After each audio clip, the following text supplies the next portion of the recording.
Meus irmãos, boa noite, que a paz de Jesus esteja em nossos corações. Eu não costumo trazer assim apresentações e PowerPoint, mas o tema pede, né? Então, que Jesus possa nos auxiliar, nos amparar na noite de hoje. Muito feliz aqui, representando o 38º seu Conselho Espírita de Unificação de Niterói, com a nossa querida Umen, né, aqui com a Josefa, minha esposa, os amigos Rony e Kátia, representando a Umen, né, uma alegria muito grande vendo rostos muito queridos de casas espíritas que moram em nossos corações, o Gel Calossi, o Geoque, aqui também presentes, né, e me perdoem se eu esqueci de outras casas que estão aqui também, mas nós estamos muito felizes em estarmos aqui tratando desse tema tão importante que é o Espiritismo perante o mundo da regeneração. Esse processo que já se iniciou, né, já está em andamento a olhos vistos em nosso planeta. Esse planeta de provas e expiações na transição planetária. Mas antes da gente iniciar, eu acho que merece, né, a nossa consideração uma homenagem, uma singela homenagem ao nosso querido codificador Hippolyte Léon Denis Arrivai, o nosso querido Allan Kardec. Em 2022 foi sancionada a lei que no dia 18 de abril de cada ano, a partir dessa lei, é comemorado o Dia Nacional do Espiritismo. Olha que bênção, né? É municipal. Não é? E também é municipal. Eu acho que em Niterói é o Dia do Livro Espírita. Também cada região se adaptou. Mas a nível nacional, nós estamos vendo esse avanço, né, que nós tivemos. Mas nós queríamos homenagear o nosso codificador.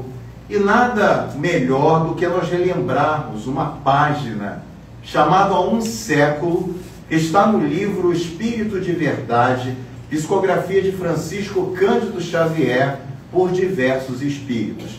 Nessa página, Hilário Silva nos conta que, numa manhã fria de 1860, Allan Kardec encontrava-se acabrunhado, triste, sentado na sua poltrona, perto de sua mesa, aonde dezenas de cartas sarcásticas eram endereçadas a ele, menosprezando a doutrina espírita que havia surgido há 3 anos anteriores, com o lançamento do Livro dos Espíritos em 1857. Mas Allan Kardec estava ali desanimado, acabrunhado, triste, pensativo, porque a Sociedade Espírita Parisiense ia muito bem. A venda do Livro dos Espíritos também ia bem. Mas a preocupação do codificador era exatamente os recursos materiais que lhe faltavam para a obra gigantesca que a espiritualidade superior havia colocado em seus braços. Como ele iria dar conta daquela obra sem os recursos materiais necessários? E o codificador estava pensativo e muito triste, desanimado, quando um leve toque no seu ombro, a sua doce querida Gabi, a Mary Boudet, a senhora Rivaio, a sua esposa querida, entrega-lhe um embrulho muito bem embalado, que o codificador prontamente começa a desembrulhá-lo. E antes de chegar ao conteúdo daquele embrulho, ele vê uma carta dobrada junto àquele embrulho e abre aquela carta. E a carta dizia assim: Senhor Allan Kardec, com respeitoso abraço, venho aqui, antes de mais nada, pedir que o Senhor continue com a sua tarefa de esclarecimento da humanidade, porque tenho sérias razões para apoiar esse fato. E eu vou contar a minha história, Senhor Allan Kardec.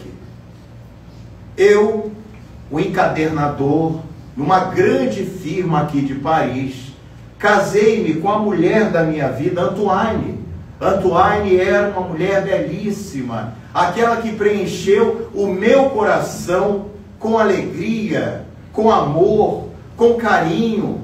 Mas veja, senhor Kardec, com apenas 2 anos de casado, a minha Antoine morreu por uma doença, uma moléstia imprevisível que ceifou a vida da minha querida Antoine. Aquilo me devastou. A minha fé, a minha confiança em Deus ficou amplamente abalada. Como ele poderia ceifar a vida de uma mulher tão boa, tão doce, daquele casamento que só traria frutos benéficos para a minha vida e para a dela? Fiquei devastado, senhor Allan Kardec. E no átimo, não é o grupo espírita Átimos não, tá? Ok? E no átimo, pensei em retirar a minha própria vida, porque eu não tinha mais alegria de viver, senhor Allan Kardec. Passava as noites em claro com insônia e meus dias amargurados, chegando atrasado ao trabalho, e o meu patrão, muito bom, mas ríspido, já me ameaçava a demissão. Então, senhor Kardec, várias e várias vezes, passando pelo rio Sena, eu parava e namorava aquele rio com o intento de me atirar, porque eu não sabia nadar, e naquele momento eu poderia morrer rapidamente, porque não sei nadar. Mas, senhor Allan Kardec, uma noite muito fria, em que eu estava muito amargurado, eu decidi concluir o meu intento. Cheguei à Ponte Marie, uma das pontes mais famosas que atravessam o rio Sena. Subi, senhor Allan Kardec, na murada para poder me jogar, e de repente toquei num objeto meio úmido, e esse objeto caiu aos meus pés. Quando peguei-o, era o Livro dos Espíritos, senhor Allan Kardec. Ao abri-lo, havia uma mensagem dizendo: este livro salvou a minha vida. Leia-o com atenção e tire bom proveito. Eu peguei essa obra, senhor Allan Kardec, e li do início ao fim. E uma nova era surgiu em meu interior. A consolação que eu não tive estava tendo naquele momento, senhor Allan Kardec. E por isso eu lhe peço que continue com a sua tarefa. E no final, aquele abraço, né, carinhoso de Joseph Perrier. Kardec dobra aquela carta e abre a encadernação lindamente feita, com todo capricho, já que ele trabalhava nessa gráfica. E na página, né, amarelada pelo tempo, estava lá a primeira epígrafe escrita no frontispício, a primeira mensagem, dizendo: este livro salvou a minha vida, leia-o com atenção e tire bom proveito. E embaixo, chamado Alohan, o primeiro. E o segundo escreveu na mesma página: salvou a minha vida também. Deus abençoe a todas as almas que contribuíram com a sua publicação. Kardec fecha aquela obra, levanta-se e sente no seu imo interior, dentro de si, uma nova renovação, uma alegria, uma felicidade. Ele deveria suportar as ingratidões, suportar as pedradas, não deveria esmorecer, deveria continuar o seu trabalho na divulgação do ensinamento dos Espíritos. E Kardec, levantando-se da sua poltrona, caminha até aquela janela da sua residência, naquela manhã fria de 1860, admirando a rua, vendo os operários se deslocarem para os seus trabalhos, as suas esposas caminhando com as criancinhas e os velhinhos, e de repente Kardec, tocando dentro do seu casaco, pega um lenço e seca uma lágrima que insistia em escorrer. Kardec sai dali, volta ao seu gabinete e começa a conclusão do que viria a ser mais tarde o livro dos médiuns. Então, meus amigos, minhas amigas, nós vemos aqui que a doutrina trazida pelos Espíritos há 168 anos atrás está aqui consolando a cada um de nós, trazendo para os nossos corações, graças a esse homem que aceitou a missão que lhe foi colocada pelo próprio Cristo, vindo das esferas superiores, o espírito chamado Allan Kardec, com seu pseudônimo, aceitou essa missão. E durante 15 anos consecutivos, trabalhou duramente até esgotar todas as suas forças no momento do seu desencarne por um colapso, trabalhando na edificação, na construção dessa doutrina maravilhosa que é o Consolador Prometido. Essa doutrina que tem os 5 princípios fundamentais que Kardec nos traz, com toda a sua fé raciocinada, sendo considerado o bom senso encarnado por Camille Flammarion no discurso da sua despedida no seu velório. Kardec foi chamado de o bom senso encarnado. Mas nós vamos ver, meus irmãos e minhas irmãs, que a existência de Deus é o primeiro princípio fundamental da doutrina espírita. O segundo princípio sendo a imortalidade da alma, a pluralidade das existências, a pluralidade dos mundos habitados e a comunicabilidade dos espíritos. E na noite de hoje, nós vamos meditar na pluralidade dos mundos habitados, o 4º princípio fundamental da doutrina espírita, e que vai fazer, que é o que nós pretendemos, uma reflexão para cada um de nós, se nós estamos preparados para entrarmos nesse processo de regeneração, se estamos preparados para habitarmos esse mundo de regeneração que já está se avizinhando, porque o planeta Terra já sofre mudanças climáticas, mudanças geológicas para se adaptar a essa nova morada de espíritos não puros, não superiores, não regenerados, mas em processo de regeneração, isto é, em processo de transformação interior, ratificando o que Kardec nos fala no Evangelho segundo o Espiritismo.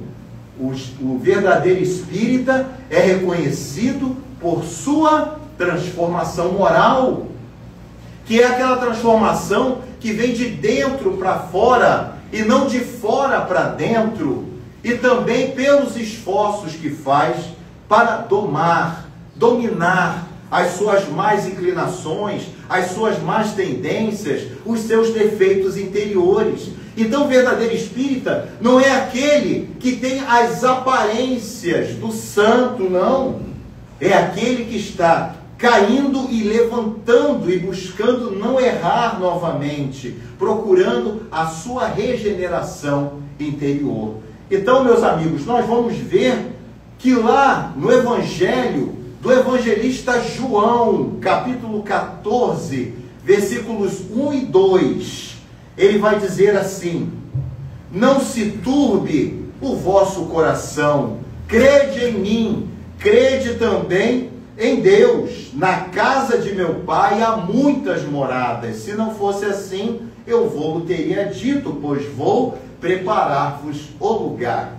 E é muito interessante que o Evangelho de João, ele é totalmente diferente dos outros 3 evangelistas que criaram o Novo Testamento. Então nós vamos ver Mateus, Marcos e Lucas considerados evangelhos sinóticos, semelhantes, que o conteúdo é muito parecido. E nós vamos ver o Evangelho de João, o evangelista e não o Batista, esse evangelho totalmente diferente, com um teor mais filosófico, mais teológico. E é exatamente João que vai narrar, porque conheceu Jesus pessoalmente, assim como Mateus conheceu Jesus pessoalmente, ele vai narrar essa frase de Jesus, que nós não nos perturbássemos interiormente, que confiássemos em Deus, que confiássemos nele também, porque há muitas moradas na casa de meu Pai.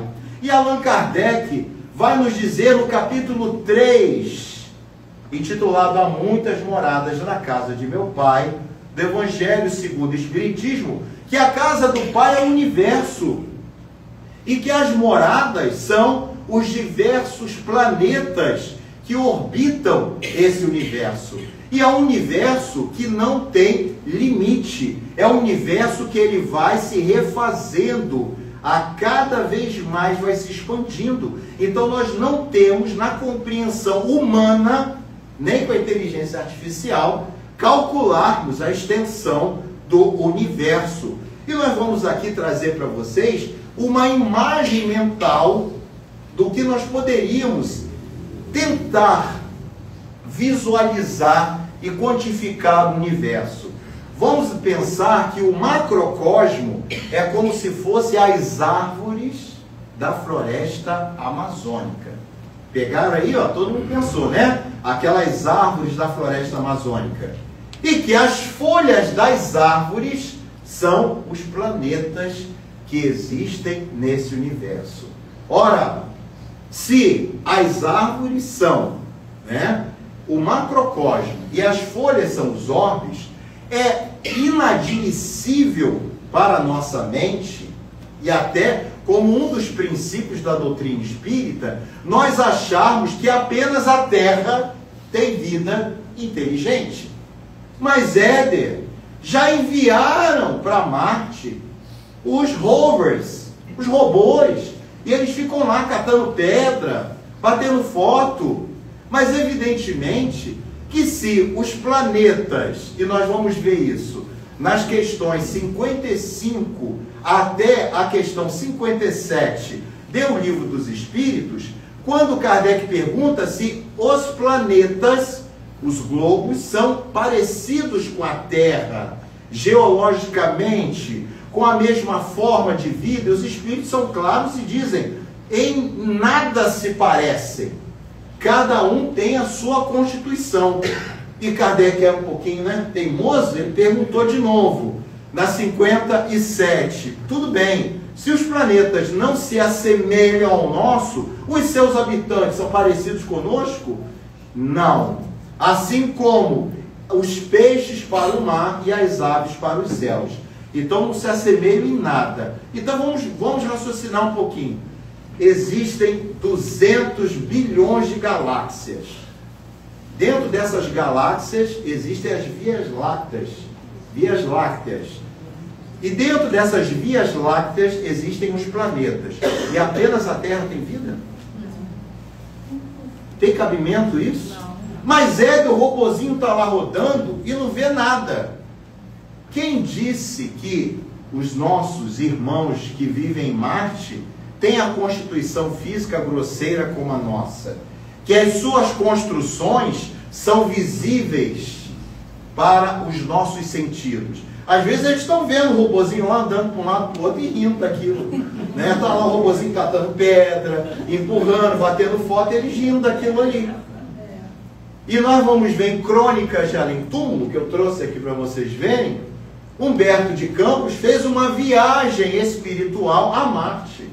Ele ficou impressionado com os habitantes de Marte. Então, meus irmãos, não me apedrejem. Espírita que não acredita em vida fora da Terra, ele está indo contra o princípio da doutrina espírita, que é a pluralidade dos mundos habitados. Então, os mundos, a casa do Pai, como Kardec explica, é o universo. E as moradas são os mundos habitados. Mas também nós temos que observar que essa casa do Pai pode ser também um estado de espírito.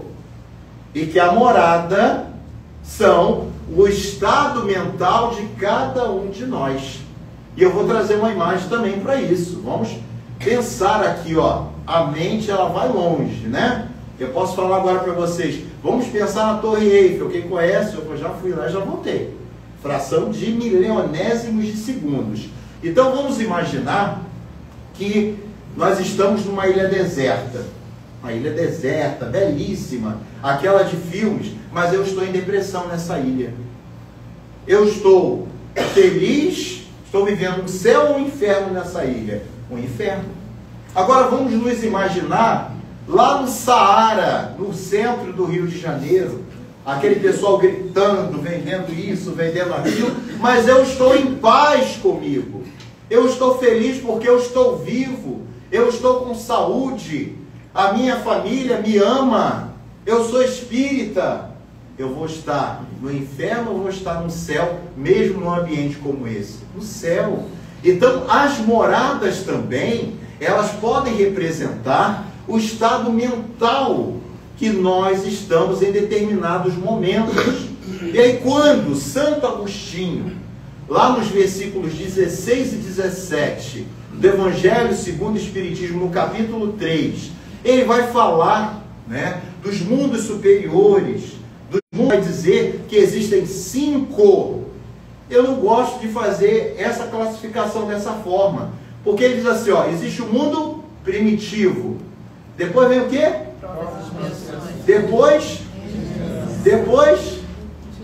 ditosos, ditosos ou felizes. Isso, e o último, celestes ou celestiais. Assim dá a impressão que a gente vai pulando, não é isso? O ideal é que aqui tivessem membranas, igual mão de peixe, não tem? Aqueles seres aquáticos, porque entre um e outro existem os mundos intermediários. Então, entre o mundo de provas e expiações e o mundo dos felizes, existem o de regeneração. E entre um e outro existem também estágios de sensações, estágios mentais que a humanidade vai passando.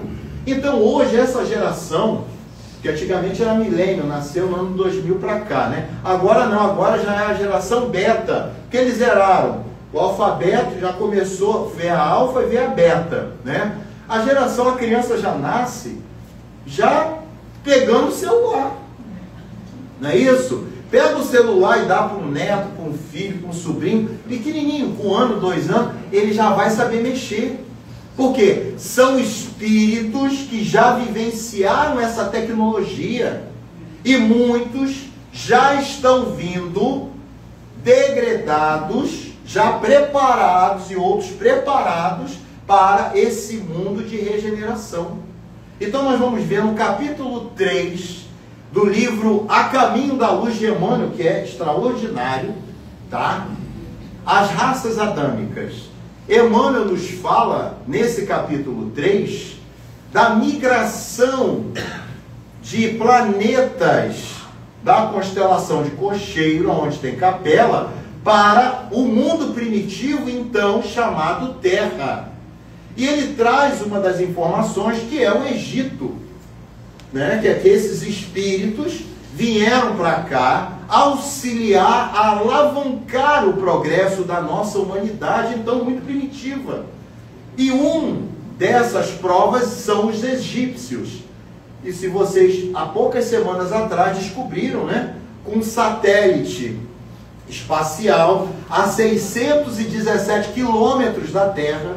Olha, daqui a São Paulo, eu acho que são 500 quilômetros, 400 quilômetros. 600 quilômetros para cima, gente.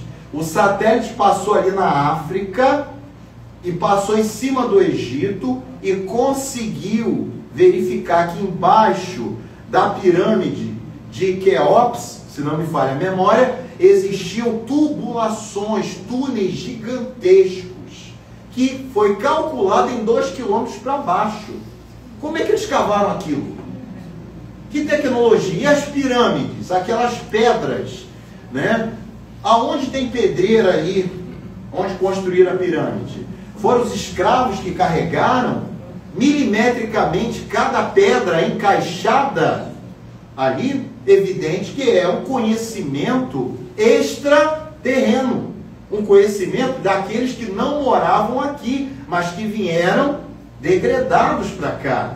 para alavancarem o seu progresso moral. Então, além desses orbes, desses planetas, servirem de morada para os espíritos progredirem, nós também temos na erraticidade locais de progresso também.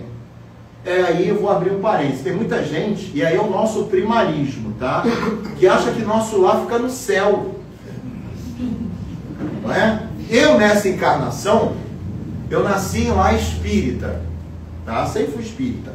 Mas nós sabemos que muitos vieram das religiões tradicionais nessa encarnação, estão conhecendo o espiritismo, relembrando, né? Porque já foram espíritas, já encarnaram, foram para outras religiões e voltaram para a doutrina espírita. Muitos ainda trazem no seu primarismo determinados hábitos.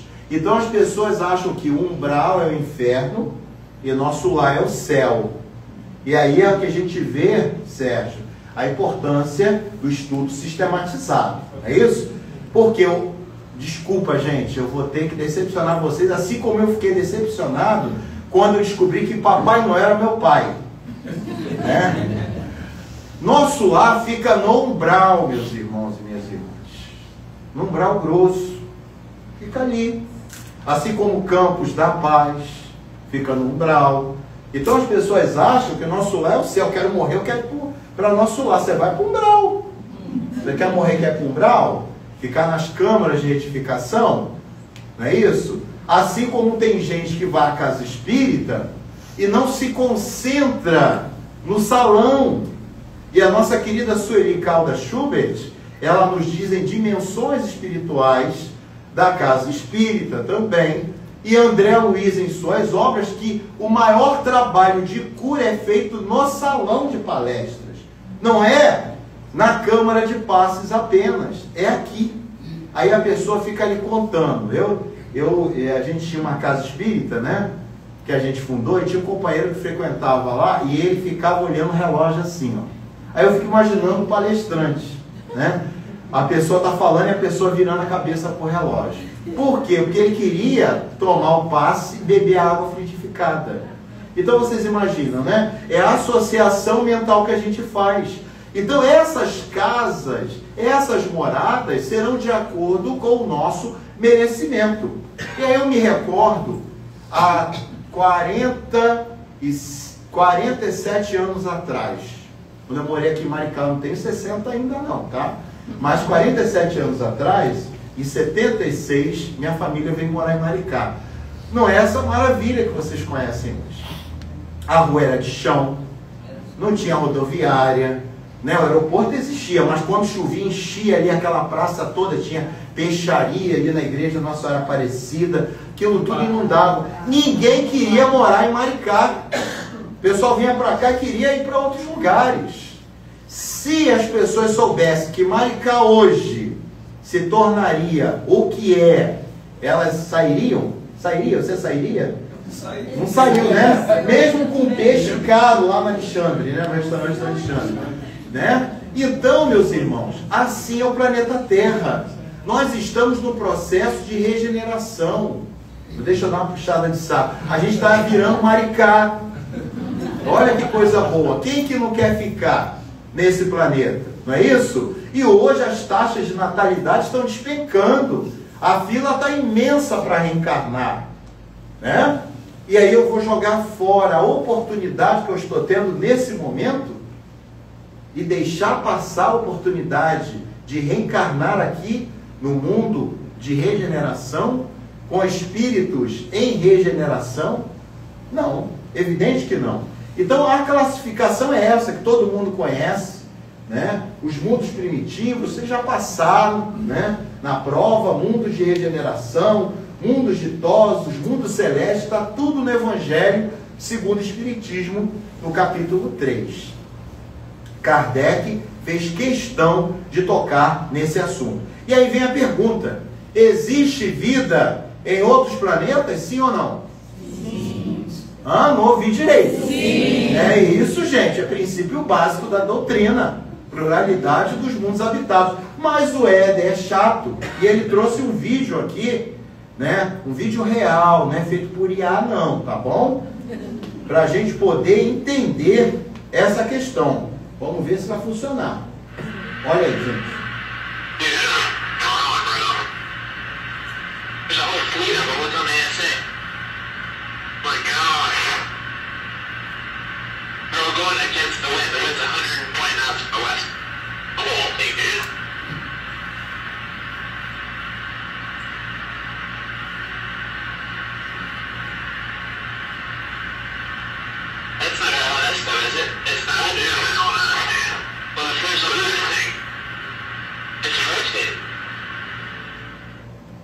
Tá aí, gente. Tá aqui, né?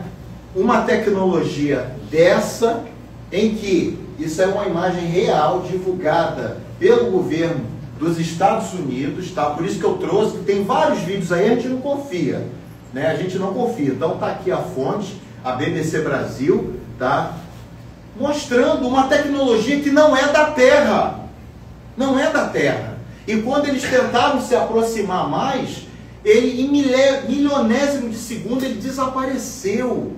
Não há jato no planeta Terra que alcance um objeto como esses. E aí? E aí as pessoas ainda teimam, né, com orgulho, com a sua vaidade, em dizer que só existe vida na Terra, que em outros planetas a vida é microscópica, né? São as bactérias, os vermezinhos, os ETs são os vermes, as bactérias. E essa tecnologia vem da onde? Ah não, uma arma secreta que a China está fazendo. Ué, se eu sou um país e tenho uma tecnologia dessa, eu já tinha dominado o mundo. Não é isso? Então, isso aqui é uma prova real de que há vida fora da Terra, com tecnologia avançada, né? Outro avistamento, aqui em Santa Catarina. Vamos ver esse avistamento também. Disseram que era um saco plástico voando à noite. Metrópolis, o jornal. Olha isso. Tá aí, ó. Voando, ele é muito curtinho, né? Eu tive cuidado também por causa dos direitos autorais, olha lá. Santa Catarina. Outro também avistamento. Eu peguei um dos Estados Unidos e um do Brasil. Outra tecnologia que não é da Terra, tá? E aí a gente vai lá para o Livro dos Espíritos, já que a gente já viu que a pluralidade dos mundos habitados é um dos princípios básicos, é o quarto princípio da doutrina espírita, e que a gente acabou de provar que existem objetos que não são construídos no planeta Terra. Vamos ver o que Kardec faz. São habitados todos os globos que se movem no espaço? Kardec pergunta isso. Essa pergunta foi feita no século XIX, meus irmãos e minhas irmãs. Olha a resposta dos espíritos. Sim. E o homem terreno está longe de ser, como supõe, o primeiro inteligência em bondade e em perfeição. Aqui, ó. Ainda deram um puxão de orelha ainda. Que espírito superior bate assoprando. Bateu assoprando. Olha, chamou a gente de burro, de mau e de imperfeito. Essa é a realidade, né? Então tá aí, ó. Kardec pergunta e vem a resposta sim. Evidente que há mundos habitados, globos habitados. E aí nós vamos ver, pulou tudo aqui. Tudo bem, meu filho. A tecnologia é fogo, né? Às vezes engana a gente. Senhor, vamos ver em Novas Mensagens, uma obra belíssima, Novas Mensagens. Tem lá Marte, e Humberto de Campos visitou Marte. Vamos ver como é que foi essa visita? É um vídeo pequeno. Vamos lá.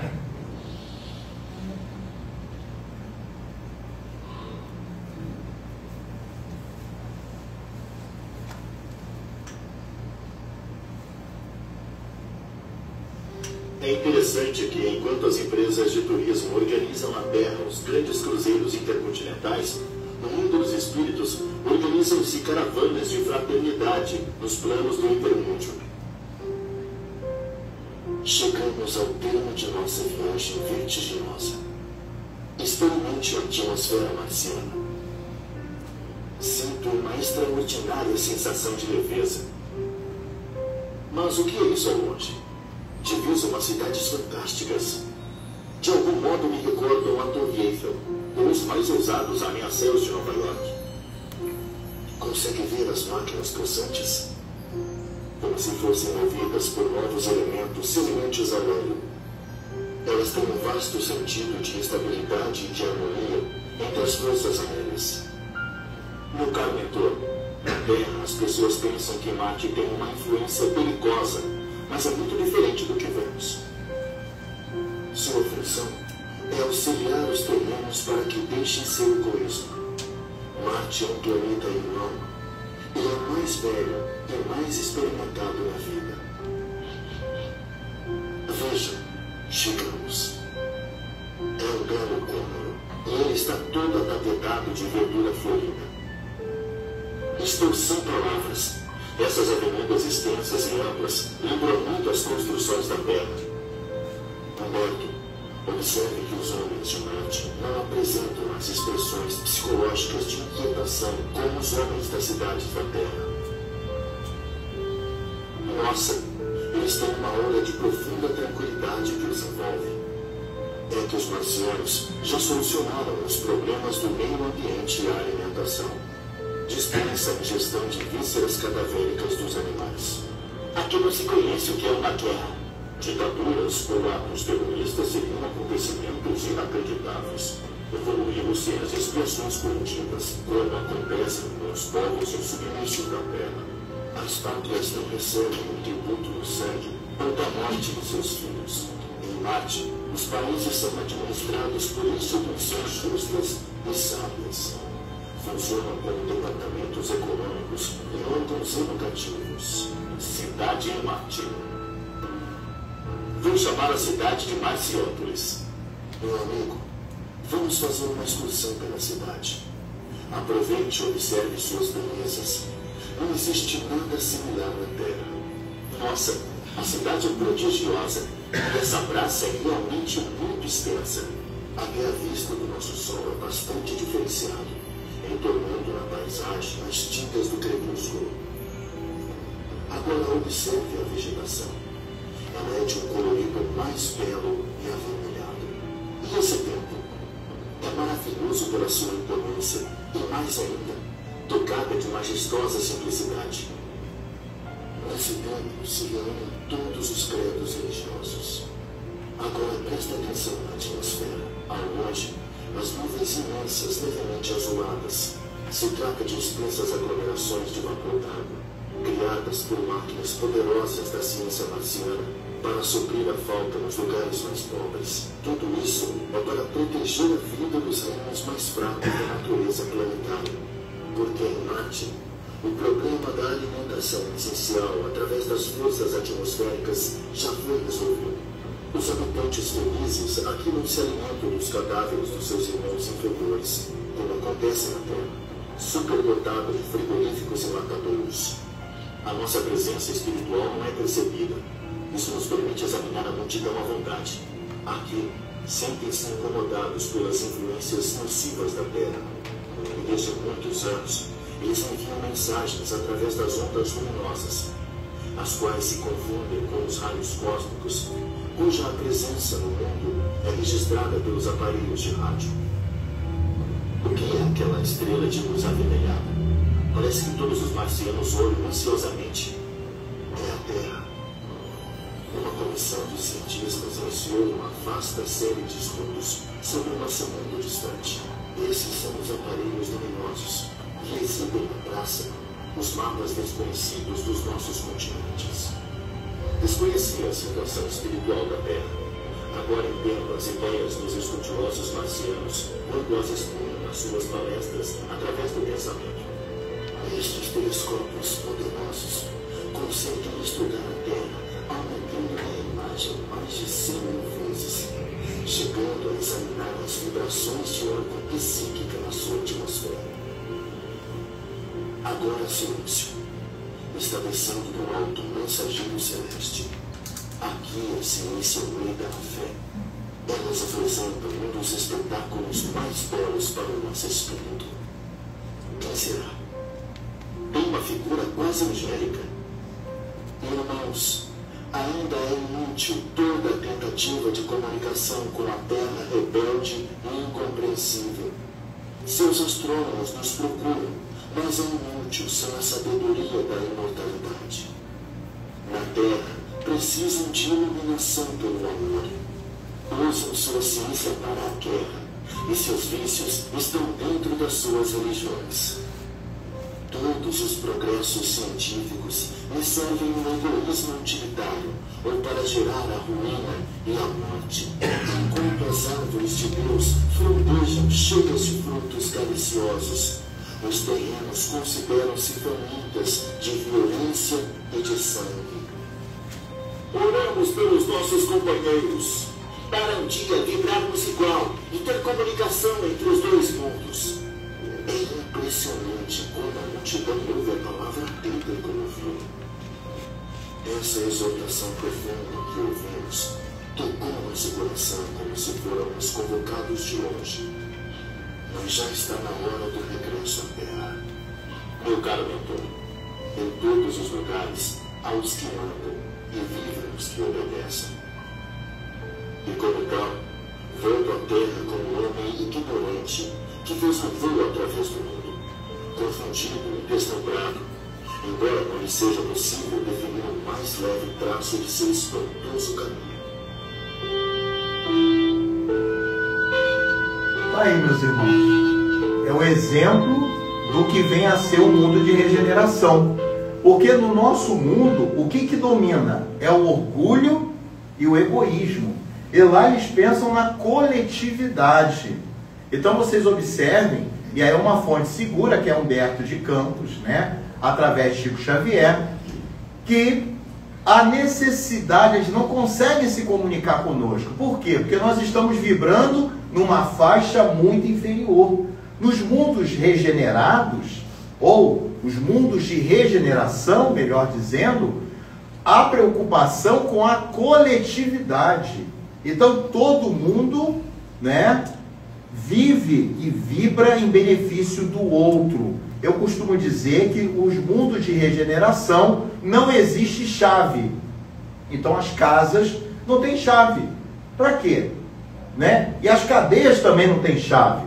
Eu lembro quando era criança, a cidade de Maricá, as pessoas dormiam com as portas abertas. Né? Não tinha violência. A delegacia não tinha preso na delegacia.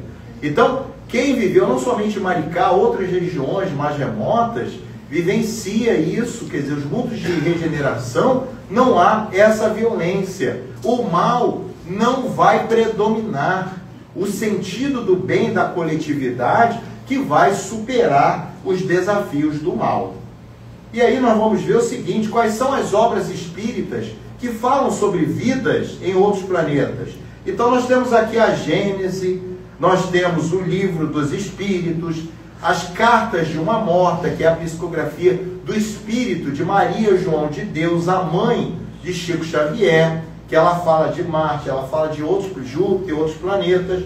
Nós temos Crônicas de Além Túmulo, que é Humberto de Campos, nessa obra em Novas Mensagens, e nós temos A Caminho da Luz, o que o nosso Emmanuel também vai falar da vida em outros planetas. Na Gênese, Kardec vai tratar disso em Uranografia Geral. No Livro dos Espíritos, a criação, a primeira fase, a fase da criação. Então nós temos aí algumas obras que tratam dessa questão da vida fora da Terra. E aí nós vamos entrar aqui na transição planetária, que é muito importante. Essa mensagem aqui, ela é extraordinária, porque foi uma psicofonia de Dr. Bezerra de Menezes, no 3º Congresso Espírita Brasileiro, que foi realizado, né, em Brasília no dia 18 de abril de 2010. E Dr. Bezerra diz assim: estamos agora em um novo período. Estes dias assinalam uma data muito especial, a data da mudança do mundo de provas e expiações para mundo de regeneração. A grande noite que se abatia sobre a terra lentamente cede lugar ao amanhecer de bênçãos. Retroceder não é mais possível. Tá? Evidente que não quer dizer que em 2010 nós já viramos mundo de regeneração, mas que esse processo lento já está acontecendo. E o Dr. Bezerra veio, através do Dival, dar esse start. Gente, tudo que vocês estão vendo agora, guerra na Europa, cataclismas em Mianmar, naquela região da Ásia, o próprio governo japonês acabou de emitir um alerta que pode haver um tsunami de proporções extraordinárias, e eles estão prevendo que 300 mil pessoas irão desencarnar, com prejuízo aos cofres japoneses de $1 trilhão. O Japão acabou de lançar isso. Tá? A gente está vendo aí o mundo em polvorosa, guerra comercial, os países, as divisões políticas, as famílias destroçadas, a tecnologia destruindo a vida dos adolescentes. Vejam a série Adolescência para entender. Vejam a série Adolescência para entender isso. Então o ataque está vindo de todos os lados. Para quê? Para poder separar o joio do trigo. Então é nessa hora que nós vamos provar que nós somos espíritas de verdade. Vamos passar pelas dificuldades sem nos deixarmos arrastar. E aí vem uma pergunta muito interessante. Qual deve ser a nossa conduta diante da transição planetária? A resposta, gente, está numa publicação antiguíssima. Psicografia de Valdo Vieira, pelo espírito de André Luiz, chamado Conduta Espírita. Ele diz assim: em tempo algum empolgar-se por emoções desordenadas ante ocorrências que apaixonem a opinião pública, como, por exemplo, delitos, catástrofes, epidemias, fenômenos geológicos e outros quaisquer. Acalmar-se é acalmar os outros. Nas conversações e nos comentários acerca de notícias terrificantes, abster-se de sensacionalismo. A caridade emudece o verbo em desvario. Está aí, gente. Eu, quando comentei aqui a notícia do Japão, cheguei a ver os suspiros, né? Que abala todos nós. Mas a orientação do plano espiritual é essa. E já disseram para mim, se houver uma guerra nuclear entre Rússia, Ucrânia, Israel, Irã, aquela região toda, aí os Estados Unidos também se envolvem. E se o mundo acabar, eu sou espírita, ok, o meu corpo vai embora. Mas os nossos espíritos são o quê? Imortais. Não devemos temer.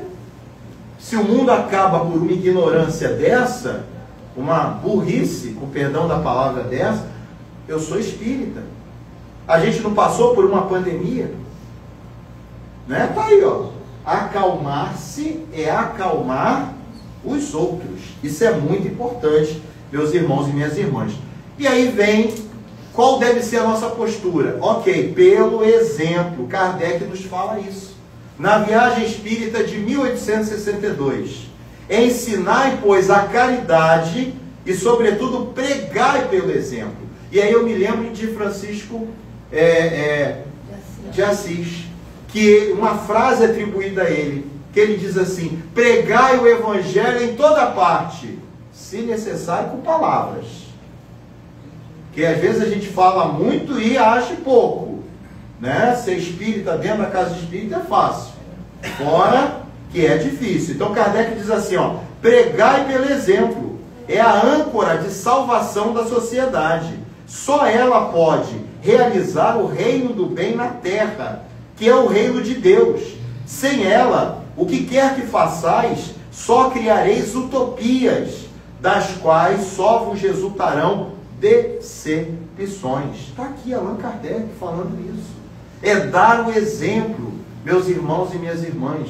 Espíritos que serão merecedores a estarem no mundo de regeneração são aqueles que dão o exemplo e não ficam apenas no verbo. Porque falar é fácil. O difícil é colocar em prática. E aí nós vamos ver as características desse mundo de regeneração. A primeira, não são mundos superiores. Nós já falamos aqui.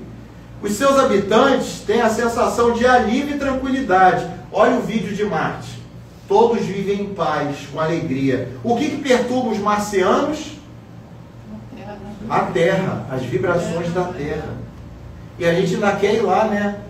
Descer 2 anos viajando para chegar lá e ainda se dá mal ainda, porque como é que volta? Né? Não estamos preparados. Os corpos são materiais como os nossos. Aqui, são materiais, nos mundos de regeneração. Eu não disse Marte.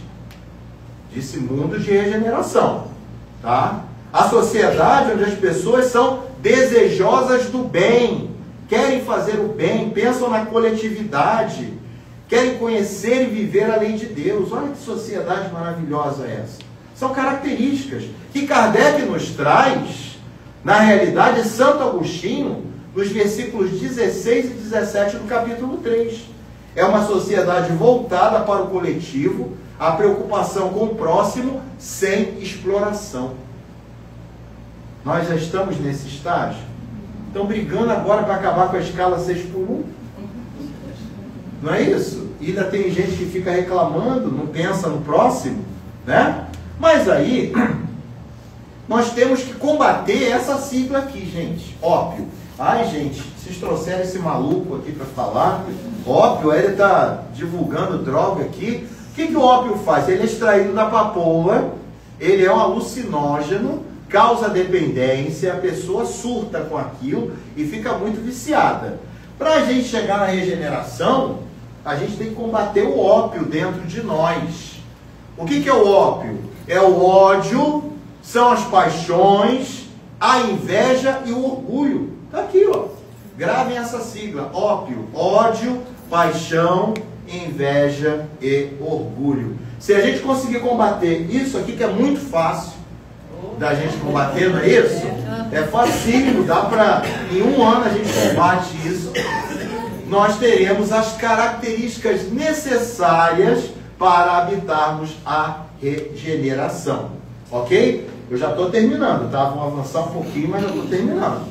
E agora, uma pergunta que a minha querida irmã Maristela fez, né? Tenta fazer esse link, né? E a gente se debruçou sobre isso. Quais são as características internas? A gente viu ali os desejos, né? E as internas do homem no mundo de regeneração, amor a Deus. Gente, a existência de Deus não é um princípio da doutrina espírita? Então a gente está bem, hein? Espírita já tem uma das características internas.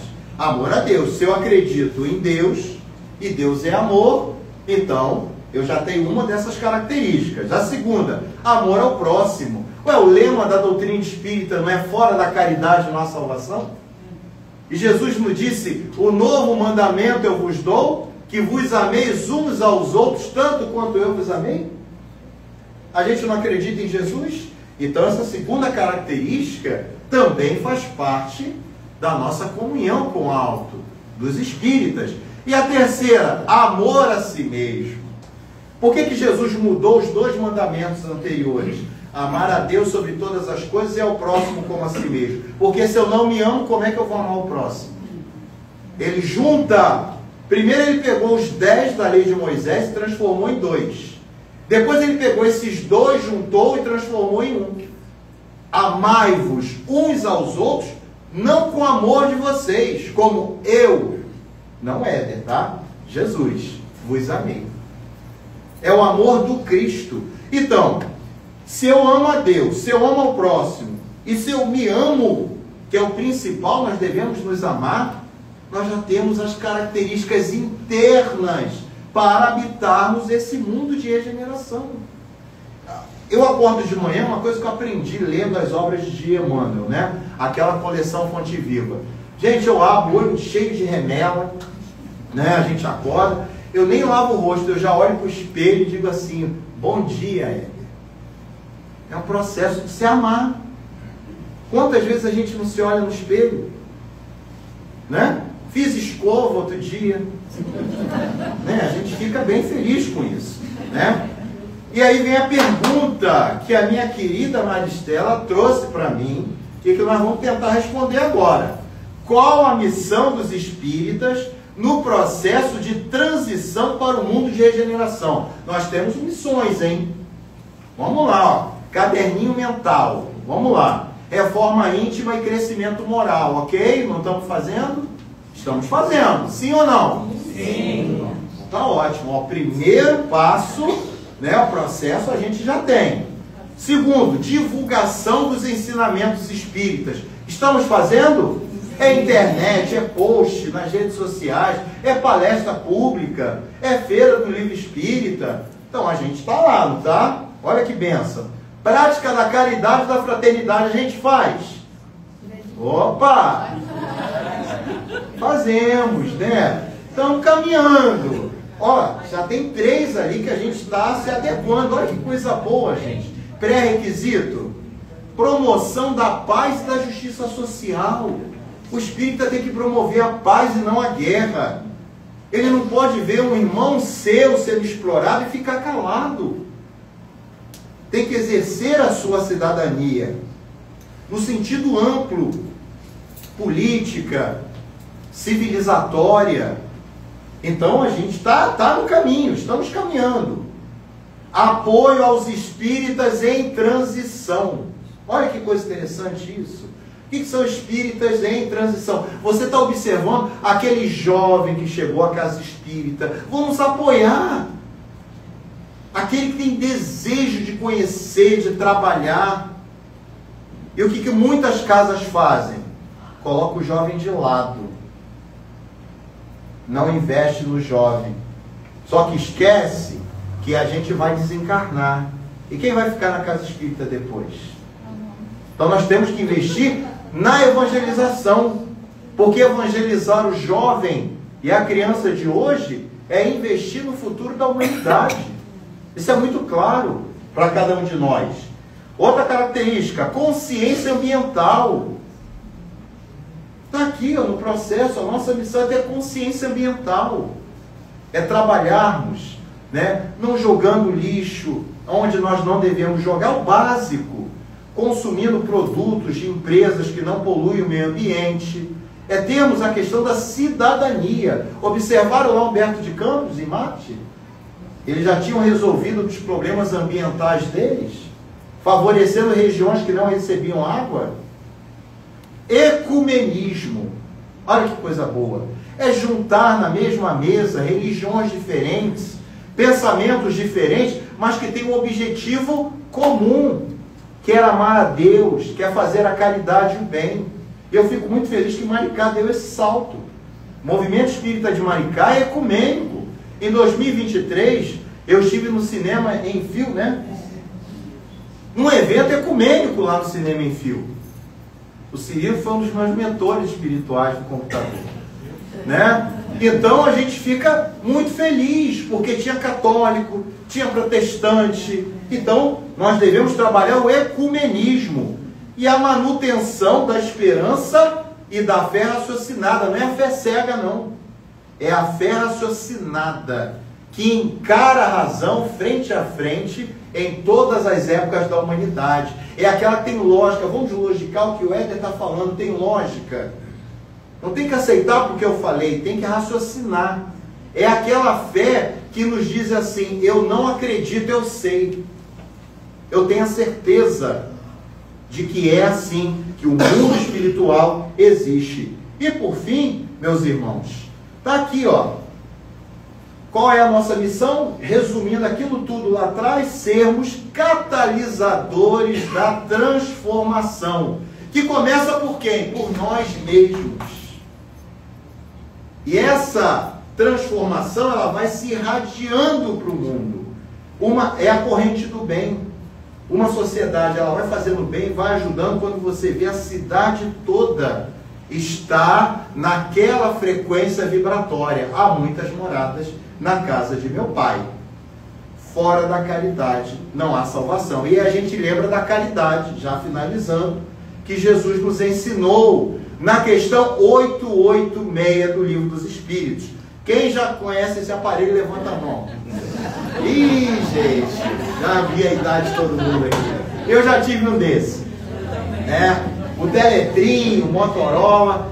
E quando você namorava alguém era interessante, você tinha que ligar, passar a mensagem para uma central e a pessoa enviar o bip, né? Então, a gente pudesse colocar o conceito de caridade que Jesus nos trouxe, lembra do ópio que a gente tem que combater. Utilizando o que? O bip. A gente combate o ópio com o bip.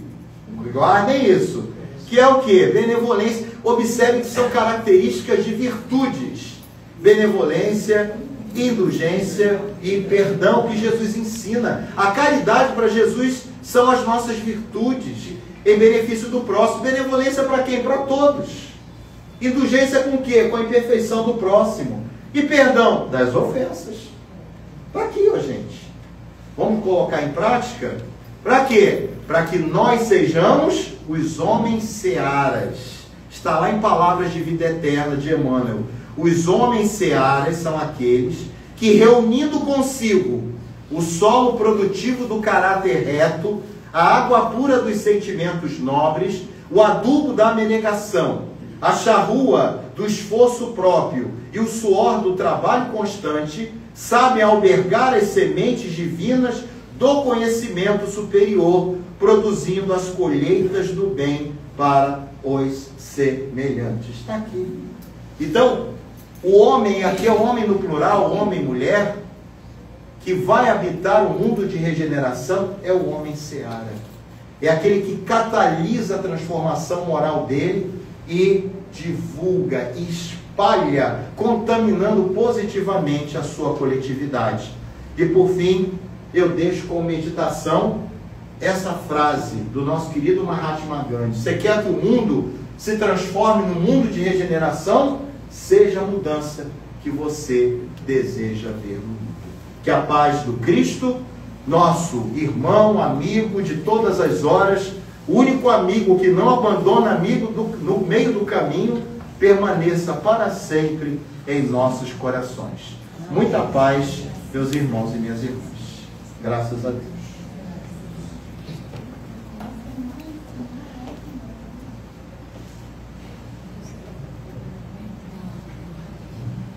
Bom, como a maioria aqui sabe, quem não sabe vai saber agora, nesse dia, as nossas casas, nós não fazemos o passe, por alguns motivos que todos sabem, né?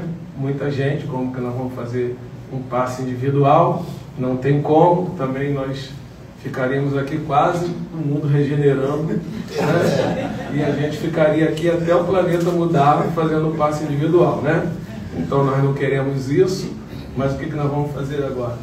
Nós vamos fazer uma irradiação, que a gente diz que é um passe coletivo.